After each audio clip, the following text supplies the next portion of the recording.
right, well, good afternoon. I think it's been an incredibly interesting day we've had so far. A lot of great presenters, and we certainly hope to continue that trend today. Danielle and I are going to be talking about mentorship today. We had a great conversation a couple days ago about it.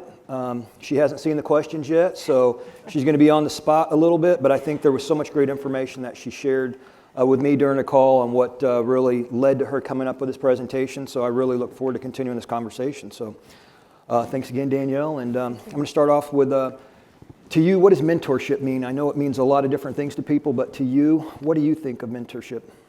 Well, I had this example that just shouted out to me to talk about. I was actually transitioning to a different job at a different college. I'd been at one college in Toronto for 13 years and was actually in the final stages of the hiring process. So the VP and I were sitting in an atrium probably this size, and all of a sudden, from across the atrium, this young guy, Professor Weddepohl, Professor Weddepohl! And I'm thinking to myself, like, I haven't been a professor in 5 or 6 years. And so he came rushing over, and it had actually turned out to be a student that had been in my Intel analysis class 6 years prior to that. And he was actually upgrading his credential in behavioral analysis, an honors degree, had been working as a municipal bylaw enforcement officer. And he actually listened to what I said, which was the amazing part. I said, you know what, you might not transition into the career of your dreams until you're in your mid to late 20s, because a lot of law enforcement agencies won't hire a 19-year-old. I said, keep true to your ethics, but keep upgrading those skills. That's exactly what he did. And he thanked me. We've kept in touch. I think I'm going to go even into his new classroom and fill a guest speaking spot. But what it kind of made me think about is, especially when I was a professor and then just leading teams now, is mentorship at more of a macro level. And I think it can seem kind of daunting to us if we think, how do I have time to book meetings with a young professional? How do I know if I'm going to be talking to them about things that are meaningful? Is it a good pairing? So I think that's why it kind of we talk ourselves out of being a mentor sometimes, because we think it has to be this very prescriptive and scheduled thing. And so I would implore this group to think about this macro level of mentorship and what it means, because we're all in positions where people can learn a lot from us, whether we start teaching or doing other small things in the industry. And the here and now is important, but it's what's more important is leading these young leaders and giving them opportunities for connection and community. I like what Chuck was saying too, and actually Chuck gave me a pin last night, and what I will say is that it's that community part to things that's the most important to me, and I think should be important to all of us. And you don't sometimes realize the reach that you have as a mentor. So think about it in more of a macro level, and it seems a bit less achievable that way. That's great. I think you covered a lot of the conversation we had about that interaction you had, and that to me was just amazing. I know that sometimes I'll go to a conference and I will have someone kind of similar situation where they will reach out to me, and someone who worked for me maybe 10 or 15 years ago, and they will say, you helped me early on in my career. I never said anything, but now I've made it to this certain level, and how much they appreciate it. And that is such a rewarding feeling, I think, to know that you had that sort of impact in someone's life. So my next question was, can you share some strategies or really best practices to support those who are entering the field, or someone who may be changing roles and entering the security field? And I think kind of exactly what you said, just this reach out, but how can we best employ equitable practice? So as a macro mentor, right, we're reaching a lot of different people. It's not this kind of very segmented way of mentoring, but I think there's a couple different types of people that enter security. It's people that have always been inspired by movies and the action of security, but then there's other people that come into the industry, sometimes by chance or just from a parallel industry where they see an opportunity for growth.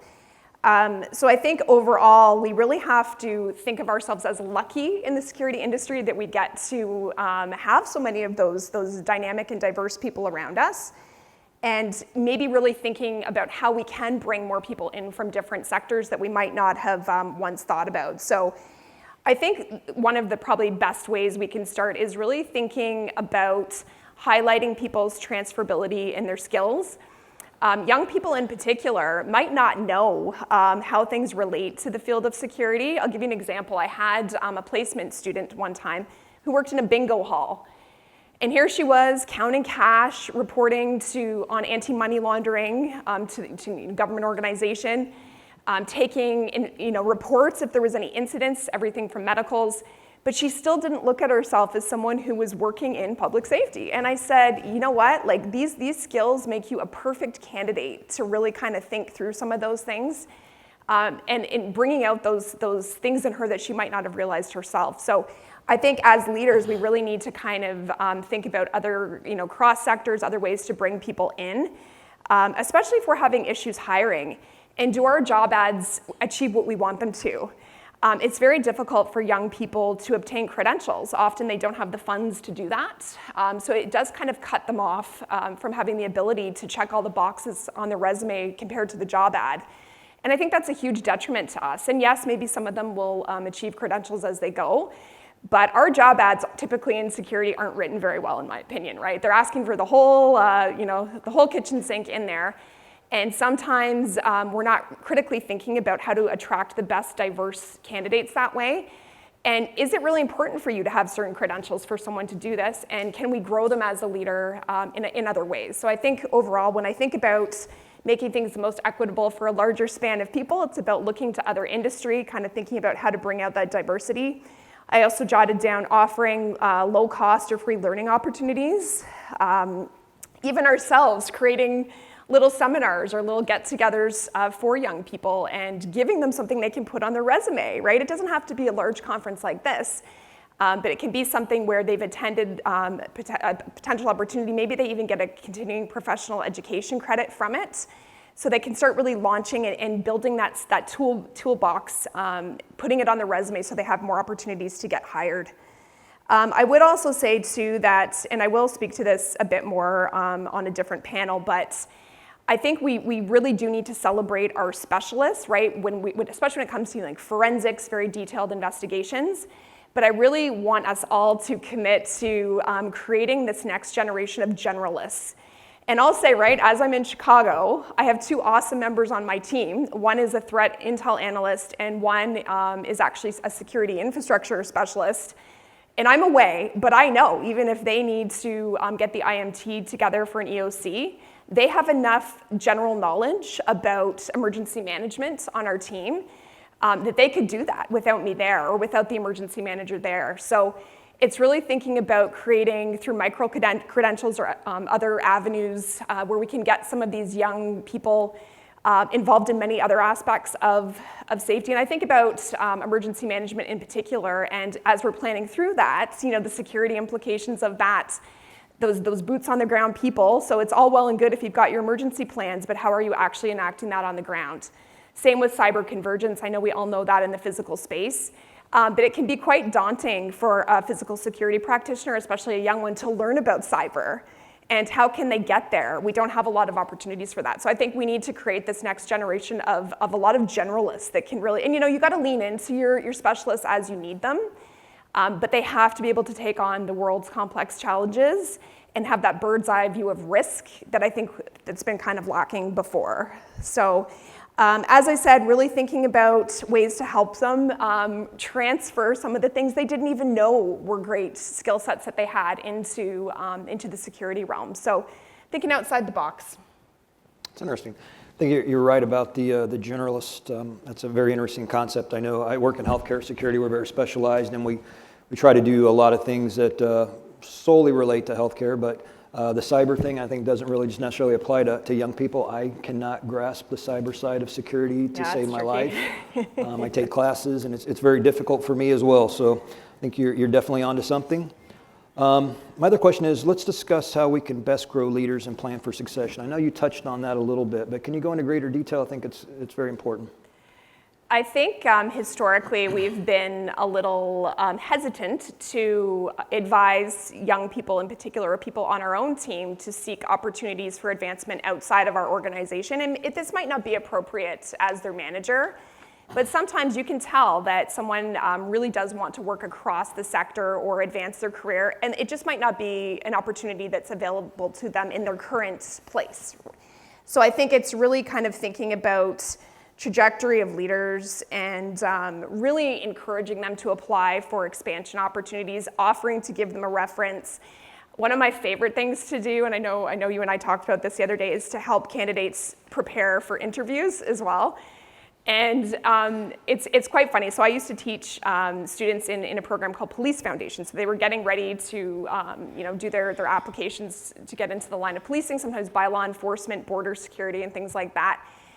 And it always would blow my mind because some of the questions they ask, right? These students, I was talking to you about this as well, that some students have never had a drop of alcohol. Some students have never had a physical altercation. Some students have never lied, right? But they're darn well going to be asked about that in their security personnel screenings. So it's about prepping them. Some of the conversations are really funny when you're asking them, what do you look at on the internet? It's always one that gets a lot of laughs, right? And they're like, oh, I don't want to tell you that. I'm like, well, they're darn well going to ask you that on the interview, so you should probably get comfortable now. So it's really trying to take those moments. And so for a number of years, I would casually mention to students graduating or to young security people, hit me up if you need me to help you for your interview. And you know what? They do. So just make sure you have the bandwidth to really genuinely take the time to prep people. The other thing I would say too is just make sure they're not using AI to generate the responses that could come up on their interviews. I've seen a trend lately where we've been interviewing a lot of candidates, and sometimes you give them the questions in advance, and it's very clear that they're able to stay to that script, but as soon as you kind of broaden the terms, or you can tell some of the answers aren't authentic necessarily. So although we're embracing AI in every way right now, really they need to thoughtfully think through their answers that could be on the interview. But I think as leaders too, we need to make sure that the questions are valuable, that we're asking these young people and not putting them on the spot, and we're able to actually pick out those transferable skills that they themselves might not be able to quantify into buckets, or qualify, I should say. So it's really important for us to be kind to young people going through the interview process, because I've seen a lot of candidates also falter in interviews, but they're awesome candidates and they'd be a great addition to the team. So it's about having those critical conversations with your HR department too, about really kind of drilling down there. And I know there's a lot of positions that are quite challenging to hire for. The other thing I thought through is stretching your employee goals.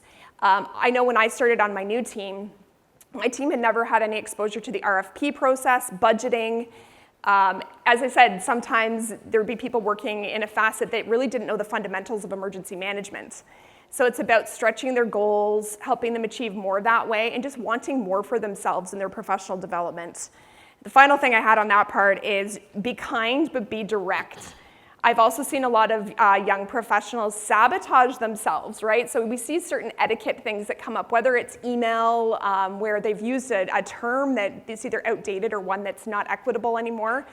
And it's very important to point out those things to them, I think, at an early stage, so that they don't repeat that behavior that could actually sabotage their advancement opportunities. So it's being direct about those things.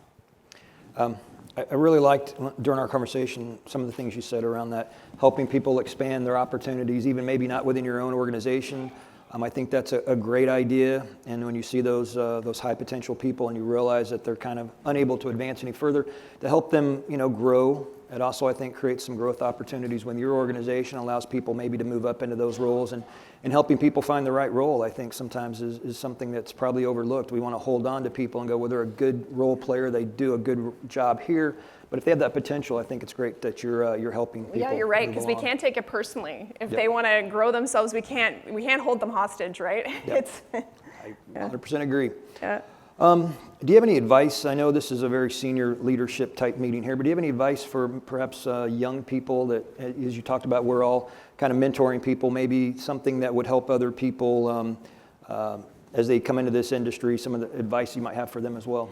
Yeah, and I know thanks for that question, because I know someone mentioned it earlier too, that so many of the decisions we make are made in the gray. And I see a lot of young professionals taking ownership of decisions that shouldn't be theirs alone. and they want to prove themselves. They want to show I can take on anything. But sometimes they're actually creating risk not just to themselves, but to the institution itself. So it's saying to them, I know you can achieve so many of these things, but for us to get a better cross-section in this threat assessment or whatever we're working on, we should really have stakeholders from other departments, whether it's legal, someone from, if you have a Center for Equity and Inclusion, human resources, really thinking through a more equitable approach. And that's also going to help us when it comes to if someone does contest something like a threat assessment or certain conditions we might place on their ability. I know in the academic sector as well, sometimes there are restrictions on their ability to attend class if there's been violence associated with that. So it's about being able to show that there's been a very diverse and equitable approach to your assessment. So, and again, it's really celebrating, yes, we know you can achieve these things and work through them on your own, but we also need help. We need to have people involved in this to show a cross spectrum of critical thinking. So that's, I think, probably the biggest thing that I've seen lately. I also put in here too, just my notes, we might not always have the best methods to assess in-house threat, right? So I think of suspicious packages we might have, complex mental health cases, domestic violence incidences, online incidents. So it's bringing in other specialists early, and again, really just showing that some issues we can take on, but other times we need to not just look within our own internal resources, but outside that as well. And outside of that, really just, this guy that was my former student really reminded me that I said to him, and I remember this because he was one of my favorite students of all time, I said, you might not get hired right away, so keep upping those skills, keep doing things, volunteering, and at the same time improve your credentials, and you might get hired 5 years down the road. You might apply to the same job 3 times, but maybe a different hiring manager finally sees some of those skills where they see your value, and that's what happened in his case and what happens a lot of the time. So sometimes, especially if we're having trouble hiring for a particular position, revisit some of the candidates that were kind of in that close running. So I'd also tell them too that the quest for knowledge is something that I'm always amazed with a lot of young people. Their knowledge on certain popular things, like how many people are in, how many members were in the Beatles or other things, are very dictated by social media, right? So if they see like a meme or something, they kind of start to generate the understanding of this knowledge, or a certain song.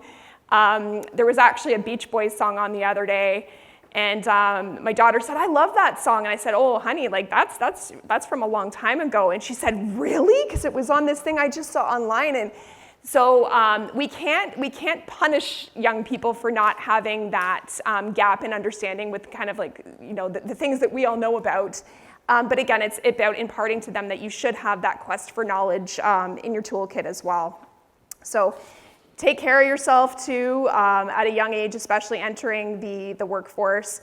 Our job often is 24/7, and so I really like to think through ways I can, when they're entering the fields, get them into making sure that they take their vacation time, breaks. I have a rotating on-call schedule as well, so that not everybody needs to be on call 24/7. So it's just kind of some of those small reminders.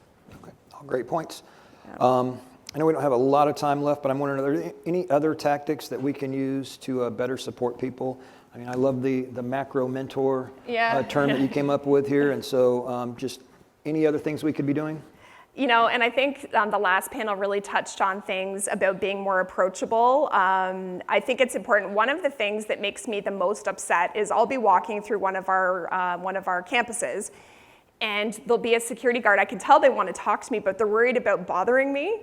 And I'm really trying to break down that barrier, because I don't want anyone to ever feel like they're bothering you if it's important information. So approachability, being genuine, and learning from them. I think we're so concerned about getting to our next meeting, and again, showing that we can handle anything, that sometimes that human connection can get lost. So I make a point of actually leaving my office, wandering around campus, getting to know the buildings better, talking to the security guards, and really talking to my team more about things that motivate them. And I've said this before in other forums, they are our eyes and ears when people that get paid more money than them aren't in the building anymore, right? And so they are such a valuable asset to us. We've had a lot of young security guards too that have helped us with assessments because they speak languages that none of our admin team can speak, or they have technical skills. So I think the approachability part, I know, shortly after COVID-19, we kind of thought about how security guards were treated, and a lot of the time it wasn't well. They were not treated well. And I hope that organizations have learned from that, and they hold other employees accountable too if there's mistreatment of security guards. So I'd say for supporting macro mentorship, teach at a college or career granting credential institution. It's a great way to get in front of young people, and that they'll hang on your every word. You feel so cool. Like you crack these jokes, half the time they don't get your joke because they're too young, but they, it's a really good way, leading by example, just making sure that you really are in the operations and you understand operations to inform your strategic decision making as well. But again, being very proactive, and I think the biggest thing too is mentors don't have to be old. I think we always have this thought that I'm mentoring because I'm in a senior position, and I think when we take the time to mentor across, and even in our own industry, right? Like we learn so much that way from different. I've learned so much on AI, social media marketing, optimism, OSINT, from people half my age, and I think we really need to appreciate that as we go. And sharing information in the security amongst ourselves for environmental scanning and things of that nature as well. And don't be shy. So as I said, it's about building community and letting those young people know that they have a community to turn to. All right. Well, I think we're out of time, but Yeah. thank you very much. It was a great conversation, and I'm glad we were able to do it. Thank you.